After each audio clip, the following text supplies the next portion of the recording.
함께 읽고 묵상할 말씀은 창세기 8장 4절 5절입니다. 일곱째 달 곧 그 달 11의 날에 방주가 아랏산에 머물렀으며 물이 점점 줄어들어 열째 달 곧 그 달 초하룻날에 산들의 봉우리가 보였더라. 하나님이 물로 세상을 심판하신 것은 창조 질서의 파괴 사건입니다.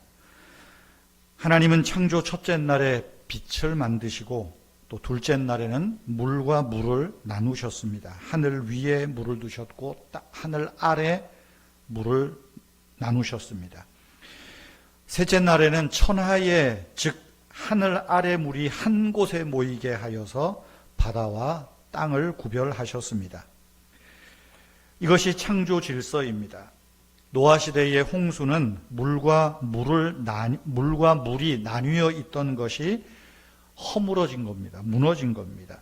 하늘이 열리고 그래서 궁창 위에 물이 다 쏟아져 내렸고 땅 아래에 깊은 샘들이 터져서 물이 솟구쳤습니다. 그렇게 세상이 덮였던 것이지요. 이런 물의 심판은 바로 창조 질서가 붕괴되는 것으로 나타났습니다. 하지만 어제 말씀드린 대로 하나님이 기억하실 때 이제 창조 질서가 회복이 됩니다. 그런데 창조 질서의 회복, 그 시작은 하나님이 바람을 불게 하신 것에서 시작됩니다. 바람이 불면서 하늘 위의 물과 아래의 물이 다시 나뉘어 한 곳으로 모이게 했습니다. 하나님은 이스라엘 백성들을 홍해를 건너게 할 때도 바람을 사용하셨습니다. 이 바람은 보통 바람이 아닙니다. 바로 하나님 말씀의 능력입니다. 창조 기록에서의 핵심은 하나님이 말씀하시니 그대로 되니라입니다. 천지창조 3일째 창조의 능력이 노아를 기억하사 하나님이 바람을 불게 하시고 질서를 회복시키시는 겁니다. 3절에 나오죠. 바람으로 땅 위에 불게 하시니 물이 감하였고 물이 땅에서 물러가고 점점 물러가서 창세기 1장의 말대로 한 곳에 모이게 했다는 것이죠. 우리 삶에 어려움이 오는 것은 질서가 무너질 때입니다.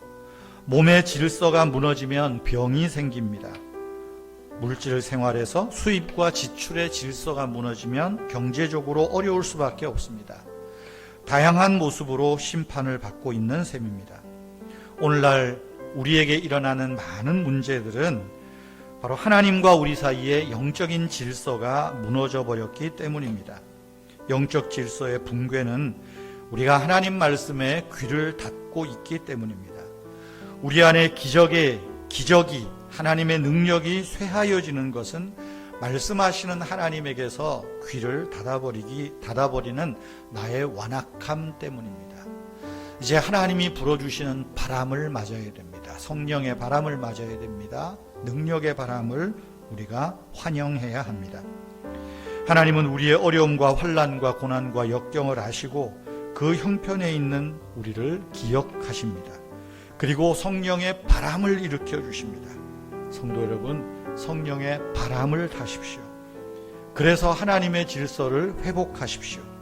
성령의 바람이 우리 심령에 불어올 때 우리 안에 있는 어려움들, 우리 주변의 어려움들 물러갈 것입니다. 그렇게 하나님은 우리 삶의 질서들을 회복하셔서 하나님의 창조의 능력을 여전히 나타내고 계신다라는 것입니다. 바람을 일으키심에 물이 물러갔더라. 이 은혜가 있기를 축복합니다. 기도하겠습니다. 거룩하신 하나님, 우리의 본성을 뒤로하고 더덥고 세속적인 것에서 벗어나 주 안에서 기쁨을 발견하게 하옵소서. 온갖 죄악이 우리를 둘러싸고 고통이 그치지 않지만 여전히 주 하나님을 기뻐하는 믿음으로 살게 하옵소서. 주님께로부터 넘치는 복을 받은 성도들이 서로를 기뻐하고 즐거워하게 하옵소서. 성령이여 우리 심령에 찾아오시고 우리를 충만하게 하시고 우리의 몸과 마음들을 치유하여 주시옵소서. 우리 은혜의 교회에 속해 있는 어린 자녀들, 특별히 노년에 계시는 분들, 능력의 손으로 붙들어 주시고 우리 김귀한 집사님 하나님께서 크신 은혜와 자비를 베풀어 주시옵소서. 연약한 모습들을 강건하게 일으켜 주옵소서. 주 예수님의 이름으로 기도하옵나이다. 아멘. 자, 이로이 기도하시겠습니다.